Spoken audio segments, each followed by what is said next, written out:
Hey there.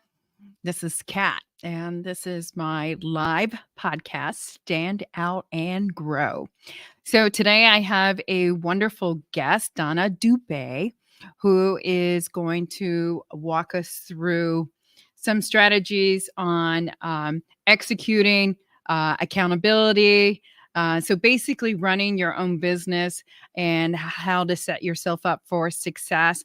She is the host of CEO Amplified podcast. I'm excited to bring her on and learn some cool things from her. And I can't wait for you to hear about her background because it's really interesting. And I think it lends to a lot of entrepreneurs that we have accumulated since COVID. And so her story is no different than anybody else's, including myself. So let me, without further ado, bring on Donna Dube. Hey, Donna. Hey, Kat. So good to be here. Thank you. You're welcome. So, again, I think everybody will probably enjoy hearing your background. So if you can give us a little background about, your journey to entrepreneurship. Yes. Well, like many of us listening, my journey is not straight. It's windy and curvy. I love it. Yeah. So I actually started my career as an ICU nurse. Worked there for a number of years, really enjoyed the work, enjoyed the patients, the families, the whole 9 yards. But what I found when I started having kids, the shift work and the schedule was getting to me. And as I got older, working those nights was getting harder and harder. And so I was looking for a change. And so the online world was starting to grow. And I was like, okay, what can I do in the online space, still using my skills? And so when I really did some reflection and looked at who I am and how I like to work, I'm very much a project planner. I like to plan things out. You won't find me packing my suitcase the night before vacation. No, it's all got to be planned out. And so I moved into the online space doing project management for online businesses. So come in, help them with the launch, help them with this new thing that they wanted to start. And that worked great. It fit within my skill set for sure. But I just found so many visionary leaders, so many CEOs drowning and struggling behind the scenes. And so it all looked good on the outside, our Instagram and everything looks great. But when you actually got down to it, they were working 24/7. They didn't know what to prioritize. They were trying to do everything instead of doing some things really well. And so I kind of moved more into operations and working one-on-one with that visionary leader and to say, okay, where is this business going? What are our 12-month goals? And then let's break that down into 90-day goals. So a 90-day sprint almost, if you want to call it that. And then let's focus and prioritize on what those really are. And more so important, let's look at the data because we can learn so much when we start looking at the data and what that is teaching us, right? Yes, it's a bunch of numbers, but when we break it down, it's so helpful to know what we should be doing and what we shouldn't be doing. And so that's where I've settled, is working directly with those visionary leaders and helping them really prioritize their time, grow their business without working 24/7. Okay. And this is, wow, this is a lot. This is a great story on how you have evolved and come to build your own, right? Your own foundation and something that you can grow from, right? So how did you start acquiring your clients? Was that tough or, because I know starting out for a lot of people, that's probably the toughest part. The toughest at the beginning is to get clients. The good thing is once you get a couple and they're happy with what you've done, you can get some word of mouth, some referrals, and then it can grow from there. But I think the biggest thing I found when I started, and many of us are like this, we're solopreneurs, we're doing everything in our business, right? We're supposed to be CEO, but we're really chief everything officer because we're the only ones. And so I was doing that. I was enjoying the work, but to be honest with you, I was working way too much, right? My kids were starting to say, Mom, what about, are you going to be, right? My husband's like, when are we going to have some free time? Free time. I'm doing fine. I'm doing this. So eventually it got to a point, thankful that, it did get to this point and I didn't get to a point of total burnout, but eventually got to a point and my husband and family are like, something has to change. right? We can't keep going like this because you're not with us, right? And so that's when I really had to take a step back and say, okay, how can I continue to grow this business without burning myself out and losing what's important to me?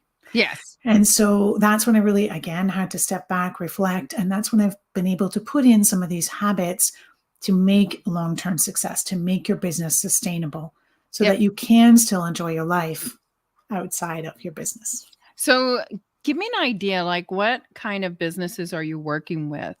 And Yeah. whether it's a size or revenue or, number of employees, what types of business? Yes. Yeah. So generally they're online businesses. So many are nowadays. Okay. Yep. Generally service. So, coaches, consultants, selling courses, that type of thing. Usually the leader is visionary. And so they have a lot of good ideas coming at them all at once. And they want them all implemented yesterday. Yep. Right? Yep. Follow through is a little bit difficult for them, but coming up with the ideas, no problem. Okay. Generally, they have a small team. I do work with some clients who don't have a team yet, but they're on the brink of, okay, I need to hire, but for what and how? Yeah. Right. Okay. Yeah. So that's generally niche doesn't really matter in terms of, well, I'm in health or I'm in fitness or I'm in, whatever the niche is. That's not so important. It's more about I'm here now. I want to grow bigger and I want to do it in a sustainable way. Yeah. And that makes sense. And I can relate to that from the foundation of starting my business and having to do it all. Or, like you said, have an idea, not know how to execute or start, And Mm-hmm. a lot of times with business owners, then they're spinning their wheels or it's on a stall mode because they don't know how to get past that execution or start point, right? So Yes. they're in a spin mode. Okay, great. So then this will lend our way into my first question. What are some of the signs that a business owner is spending too much time working in the business rather than on the business? Mm-hmm. Right. And so the difference between in and on, let's just make sure we're clear on that. So when you're working in your business, you're doing things for client delivery. You're doing things that need to get done to keep the business moving. When you're working on your business, that's when you're not doing client work. That's when you're taking a step back and saying, what partnerships do I need to be looking out for? What connections do I need to be making? Do I need to add another program, product, or service to my business? If I do, what would that look like? Do I need to add more content to what I currently have to make this program, product, or service better, right? To fit the Yeah. needs of my clients better. And so that's sort of working on your business. And my strong belief is that you need time every single week to work on your business. It's not oh, well, I've got 2 hours now on Friday. Let me see what I can get done, right? No, Right. you need dedicated time every single week because that's what brings you the momentum. That's what grows your business. And so when you don't have that every week, your pipeline and different things are going to start to dry up because you're not working on your business every week. Yeah. Sometimes that's going to look different. Sometimes it's going to be, let me plan out, let me strategize, right? Mhm. We're, near the end of the year as we're recording this. And so a lot of leaders are thinking, okay, what's 2024 going to look like? What do I want? How do I want to be working? How many hours? That type of thing. But it's not always going to be strategizing. Sometimes it's going to be actually implementing what you want to get done. Right. Absolutely. That time every week is so, so important. So how do I know when I don't have time to work on my business? I'm working past the hours that I want to be working Monday to Friday, right? That might be 9 to 5 for you. That might be, 10 to 2. That might look like a few hours in the morning and then a break and then some in the afternoon. That, it's variable and it can be variable, but you have to look at it and say, what do I want to be doing? And is that what I'm doing? Or am I Yeah. working way more than what I really would like to be doing, right? I want to grow my revenue more, but I'm at capacity. I don't have any more time to see any more clients. Red flag that something needs to shift and change to be able to see that growth. If you're working on the weekend, is it because you have to or because you're choosing to? Mm-hmm. Big difference there. If you Right. have to because you need to get these things done, they should have been done last week. Yep. That's a red flag. You don't have the time to do the things that you think you have to do. Certainly, we may choose to work some weekends. I do sometimes, and that's totally fine. But again, it has to be a choice that you're intentionally making. Yep, yep. And I would agree because when I first started my first business, I worked a lot and Mm. I neglected a lot of my personal stuff. So whether it's, my personal well-being, whether it was sleep, whether it was Mm. eating right, I neglected a few things because I was focused on, I need to get this business running. I need to get it started. You know what I mean? And again, when you're starting, your resources are very thin. So you're all hands on deck. Uh, and it's understanding and knowing when to start delegating, which now goes into my next question. Yes. Is, one of the factors that an entrepreneur should look at or think about when considering the delegation of task or the delegation of some of the responsibilities that they have? Yes.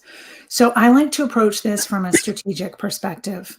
And so, what I encourage my clients to do, and you listening can do the same thing, is take a piece of paper, take a Google Doc, whatever you like, and make a list of all the things that you think has to happen in your business, all the things you're currently doing, or if you have a team, what they're currently doing. And then what you want to do is take those things and put them into 4 different quadrants. So it's called the Eisenhower matrix. 4 different quadrants, so you can make a box with the 4 quadrants. And really, we're measuring things on 2 criteria. Important, meaning it's revenue generating. You Yep. can tie it to revenue for sure. And the other criteria is urgent, meaning it has a deadline. And if you don't meet that deadline, there's going to be a negative consequence.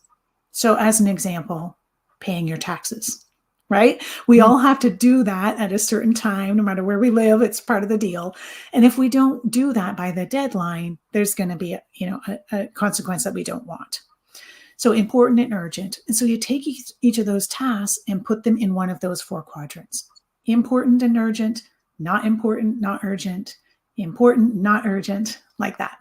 And what you're going to find is that the things that are important should be the things that you as CEO are doing. So those things that are the higher level tasks, JV partnerships, networking, making new content, doing a webinar if that's what you do, sales calls if that's still part of your business. Things like admin and customer service, those are the things we want to look at delegating. So, can I set up emails in my email sequence provider? Can I adjust words on a landing page, make some images in Canva, make sure invoicing and QuickBooks is working right on the back end? All of those things are the things that we want to start looking at. How do we delegate? So when we're looking at delegating, I want to look at 3 things. Who can it go to? And do I have a person on my team right now to do that? If I don't have someone and I don't have capacity, can I automate this in some way to make it easier to do on a weekly or monthly basis? And then the third piece of that is, can I stop this? Is this something that I have to be doing? Because you'll find as entrepreneurs, as you start growing your business, you hear different tactics and different things you should be doing, and you start adding them on. Yep. But you haven't taken the time after you've done it for a period of time to say, now, is this bringing me that return on investment? I'm so glad you said that. Oh my God. Because I think the thing I run into when I talk to business owners is they have a laundry list of things that they're doing or want to do or plan to do. And, my big thing on social media marketing end of it is always, don't feel like you need to be everywhere all the time. Mm. Be in the places that get a return on your investment. Those are the places that you need to focus on. And it sounds like you're saying the same thing is, Yes. because I think a lot of times people spin their wheels on things that aren't giving them a return and it's just exhausting them, right? It's exhausting them and they feel like it's work, but it's not because they're making it work and Yes. then there's no return. And so Exactly. and to me, that lends to the accountability part is, are you reflecting? Are you really like measuring this and holding yourself accountable to something that is going to give a true return? Yes. Yes. So true. And I can give an example of this. I was working with a client. Her target audience were young people. So people recently graduated from university. And so in her mind, she needed to be on all the social media channels because young people are everywhere. And so she had one social media assistant almost at capacity, and she was debating, do I bring on someone Another else? one. Another one, right? And so I challenged her, let's look at the data. And so when we did, surprisingly, Facebook and Instagram were the two channels where her audience was responding to her. Facebook, they actually were clicking and following through on whatever action she wanted them to do. Instagram was more just knowledge. Oh, okay, she's over here. She's doing this. The other things, YouTube, TikTok, this, that, she was hardly getting any traction on, right? And so just by looking at that data, like you're saying, it's like such a relief for the business owner because it's like, now I don't need to concentrate on those things. Let me double down on what is working for her. That was Facebook and Instagram. I don't need another social media assistant. Right. So we save money and we double down on what works. Yeah. Yeah. And that makes total sense because again, it's just like with any business model that you're working with is refine the things that work, right? Refine them, make them better, but eliminate the things that are just exhausting your energy and your time, at the end of the day, your time or money, Yes. Yeah. Exactly. Yeah. And every business is different. So it's not like every business is cookie cutter. I'm sure that you probably seen that from the businesses that you have worked with. Yes, 100%. 100%. Totally different, right? Because your target audience is different. The way you speak, right? And the way you deliver your service or your program is different.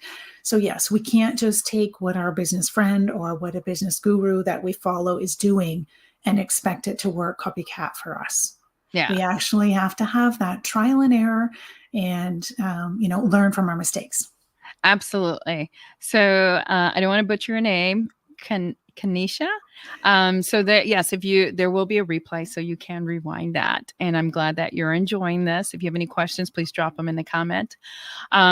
So again, talking about bandwidth, right? And entrepreneurs, are you working with a lot of new entrepreneurs, existing? Like, kind of give us a feel for what you're seeing in regards to areas of improvement for anyone, whether it's the beginning or they've been to it. Yes. Most of the people I work with have an established business. So they've got something started already. It's off the ground and they want to increase their impact, increase their income, and want to do it in a sustainable way. So a lot of the time that I spend with the business owner is really looking at how are they using their time in the business. And this strategic to-do list is one of those. The other piece is having a CEO date. So if we think about big businesses like Microsoft and Nike and those humongous businesses, the CEO has a board of directors. They have several VPs reporting to them. VP of sales, marketing, this, that. We don't have that in our smaller businesses. But as CEO, as the leader, we need to be aware of what's happening with our business. And so this CEO date is a 1 hour recurring date. Put it on your calendar, same day, same time, every week. And it's non-negotiable, right? So unless some life crisis happens, you are showing up for your CEO date. CEO Power Hour is what I like to call it. Yeah. And what you do there is really review, reflect, look at some metrics, and decide what your top 3 priorities are going to be for the week ahead. Yeah. Once you've picked out those top 3 priorities, they need to be in alignment with your goals and they need to get on your calendar. Because if you're anything like me, if it's not on your calendar, it's not happening. Okay, awesome. Now you make a statement I've seen on your website that I love saying over and over and over, and it's works smarter, not harder. In fact, I say this consistently with my team because at the end of the day, there are some people that want to work harder, right? There are some people. And then there are people that want to work smarter, but haven't figured out the process or system to get there. Because you do have to be strategic when you work smarter and not harder. I always feel like the people that work harder are people that are tactical and have a list, right? A to-do list, and they're more about minutia. Whereas when you're working smarter, it's more about strategy. How can I be strategic with this? Do you want to Do you want to expand on that, on your theory? Yeah, I 100% agree. And so if you think about that to-do list, some days you might approach it and say, oh, I'm just going to start at the top and see what I can get out in the next hour, right? Just focus and see what I can do.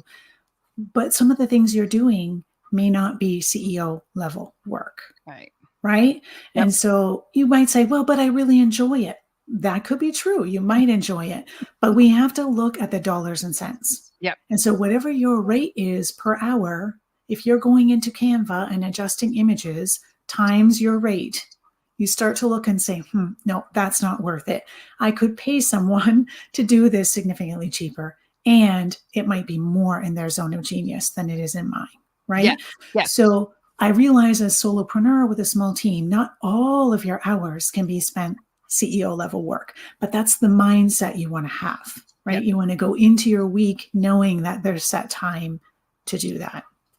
The other thing we sometimes do with our to-do list is I'll cherry pick the things that I really enjoy because I don't feel like doing that, but I like that. So I'll do that. Again, not being strategic, right? Yeah. So we really do have to map out those things into those 4 quadrants and then focus in on what's that revenue generating activities are for us. Yeah, I know. And it was well said, very well said. And I would have to add to that there are, because we deal with a lot of clients, there are clients that are either micromanagers or to the extreme perfectionists. So, I mean, I would love to know your thoughts and feedback on that because, again, this really prevents us from, not even just us, anybody. It'll prevent anybody from working with them because they're always going to be meticulous. It's not exactly the way they would do it, and it's never going to be exactly the way they do it because it's not them doing it, right? And I feel like that can also hold back a CEO because if you're, and I learned a long time ago, delegate, delegate, delegate. If you want to grow, you got to delegate. If you want your team to grow, you got to empower them and delegate. Yes. And you cannot micromanage because you can manage, but micromanaging is not really delegating. So give me your thoughts on that because we do run into that a lot. Yes, it's true. And I understand where it stems from, right? You started your business. This is almost like your baby, right? You want things done a certain way. But again, we have to take that step back and say, if, this image isn't exactly the way I want it, is that going to be devastating to my income? Right? Are people not going to buy because that is just not 100%, right? So we have to look at that reality. And the other side of the coin is, how is the team that you have? Are they staying with you or do you have a high turnover rate?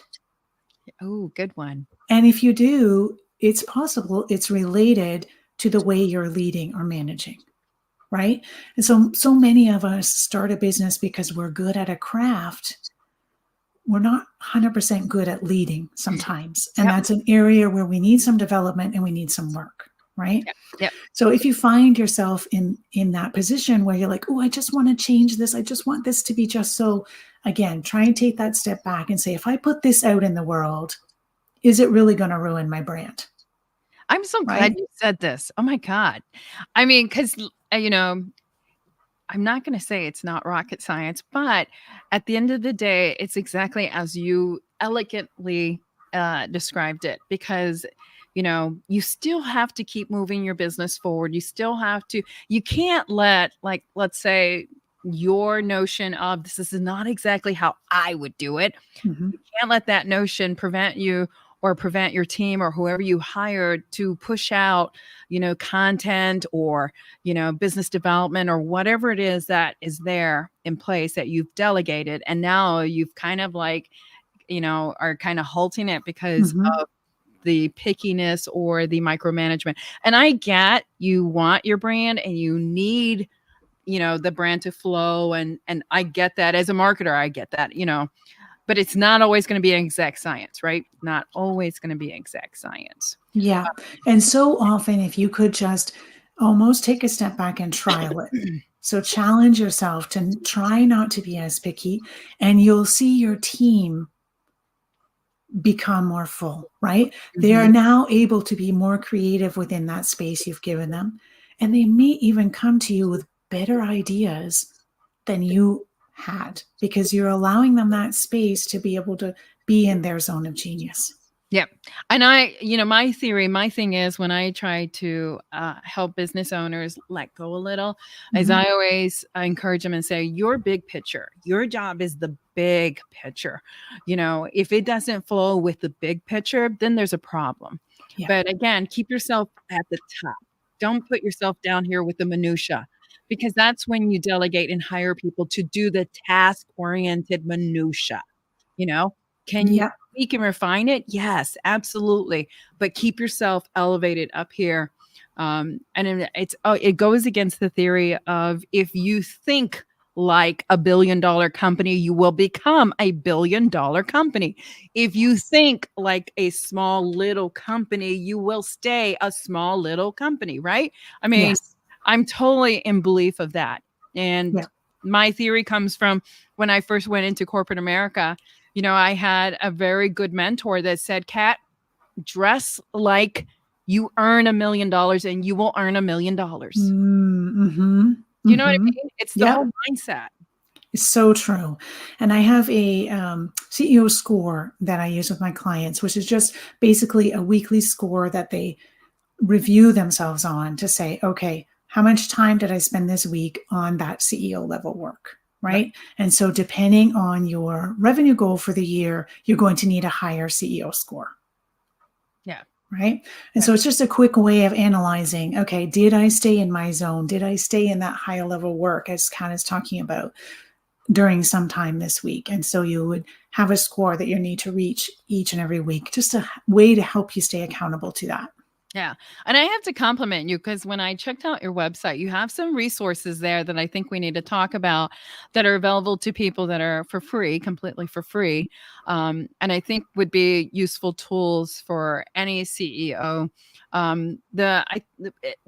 food for thought, a thought that came to my mind was, when I first started my business, no one told me. I didn't want to be a business owner. I never thought I was going to be a business owner. It Mm-hmm. just haphazardly happened, right? Yeah. So it's not like I had a playbook, hey, I'm going to be a business owner. What I did have, and what I did know, is I know strategy, I know planning, because I was in corporate America for so long. I knew strategy, I knew planning, I knew those things. And my strength was business development. I'm fortunate not everybody has that strength, right? Yeah. So I knew business development and I knew how to manage people.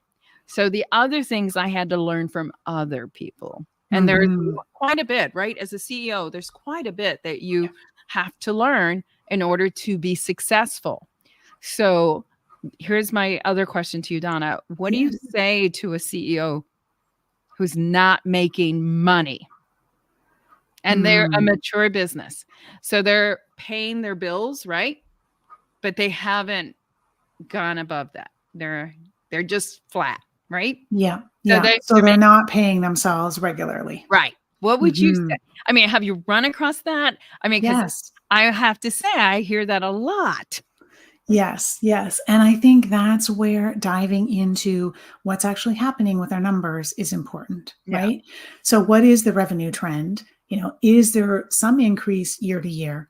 But besides that, what's the expenses trend? Right. So, because the two go together, right? Mhm. My revenue might be up this year and down next year because I hired more team. Yep. Right. So my expenses are up. Obviously, I'm hoping that that revenue will go up as we go, but it's not going to be an automatic hire more team, get more revenue. Right. Right. And so really diving into, what's my revenue? What's my expenses like? How is that trending? Also, my profit. If it's flatline, what's happening there? And then on the other side of that, diving into my offers. Yeah. So maybe I have offers. Am I promoting them often enough? Does my audience know that I'm actually running a business and I'm selling? Right. Oh, that's a big And one. how am I pricing my Mhm. offers? Right. Yeah. It's possible that I'm not pricing them for profit. Yeah. And so really diving into each of those pieces to see, okay, where's the missing link? Once Yeah. we know what the missing link is, then what strategy can we put in place to tweak and optimize? I'm just going to share this with you because this happened to me recently. Our furnace went out, right? So big deal, especially here in Wisconsin. Anyways, we got 5 quotes. Maybe I'm a little fanatic, but I got 5 quotes. And one of them was from the insurance provider that we have to replace, and then the other 4 are ours. But my point to this story is, of all the people, only one person ever followed up with us. And when they followed up 2 times, and then that was it. Okay. And we hadn't made a decision, and we let them know. I think that's probably the worst. One of the weaknesses of an entrepreneur is when you're asked to give a pitch yourself, an opportunity, a quote, whatever you want to call it. There's not enough follow-up, or they're kind of like holding on and thinking, well, they're going to call me if they are interested. No, they're not. They're waiting for you to follow up. And I have to say that, and this was in the home improvement industry, which is really sad because, does the CEO know that? You know what I mean? Right. Yes. Is it the CEO who's doing that? If it is, then they're overwhelmed, right? Because they're not following up, which is a shame as well. So there's a lot to be said in that. I think at the end of the day, it's like you said, you're not going to know your weaknesses until someone digs in a little, right? And can show these things, like expose them to you. And then how cool is it to fix that and grow your business? One minor tweak, right? With these 5 companies that I just talked about, if they fix this one thing, they probably would grow their business pretty fast. Yes. And such a simple fix, right? Put in a process so that there's, proper follow-up afterwards, right? Yeah. Yes. And I think we have to remember as business owners that our business is on our mind all the time. But for our potential customers, they're getting a lot of noise, right? Yeah. It's you, it's the next one, it's the next one. I mean, just look at your inbox, right? It's full. And we have to remember that we need to stay top of mind for our potential customers. And sometimes it needs that personal touch. Yeah. Okay. So we talked about your website. You have a few resources. Do you want to talk about some of those? Because I think they're pretty cool. Yeah, sure. So the one is CEO Power Hour, which is a PDF that walks you through kind of what we talked about today on this CEO date. What do I do? What do I look at? So you can go ahead and download that, and that will certainly help you get started to institute a power hour in your business. Yep. The other one that I'm a big fan of is a Get Paid Like a CEO calculator. And so this one really helps you to figure out, what are my personal expenses? How much do I need to bring in terms of revenue so that I can have enough money at the end of the day to meet my personal expenses? And then what products, programs, and services do I need to sell? At what price point to how many people to reach my revenue goal? Because I see so many entrepreneurs make a revenue goal. It's out there, but having to be able to put some strategy behind how we're going to get to that goal is so, so important. Yeah. And I agree. And I think anybody, if they can take advantage of resources that are free to them, you should. This is a great way to really kind of dig in and see, can this person help me? Can I get something out of this free resource that really is going to open my eyes and mind to that I do need to take this to the next level, right? Yeah. Okay, so how do you want people to get a hold of you? I have your website up. How else? Yeah. Thank you. So CEOamplify.ca is my website, and the podcast is the same name, CEO Amplify. So if you're looking for another podcast to listen to, you can certainly drop in there. One of my favorite episodes there is writing your CEO job description. So most of us don't have one, so it's a good place to start. Okay, I'm going to write that in the comments because we'll check it out. Writing your job, writing CEO job description. Okay. Yeah. Awesome. Okay. Can they find you on LinkedIn? Yes, I am on LinkedIn as well. Just my name, Donna Dube. Okay. Yeah. So again, connect with Donna. She has some free resources. Do you also offer a consult? Can people reach out to you for? Yes, 100%. Okay, so reach out to Donna. She's happy to have a chat with you. If you find yourself kind of spinning your wheels, right? If they're spinning their wheels, they feel like they're not getting really to the next level, or feel like that the resources and things that aren't available to them, and their bandwidth is like way, way, way too wide. Yes. I think I have to mention this, like, I think sometimes people want to be that busy, and you know what I mean? Like, it's an excuse sometimes. And which, if they have a family or they have other elements in their life, it's not fair to those people. Because some people can tend to be workaholics. I know I am. Yes. But Yes, it's true. I also know the value of, turning off and taking a day off. I know the value of it. And you will be way more healthier, and you will be more revved up on a Monday if you do take a day off and you just turn off everything. Just turn it off.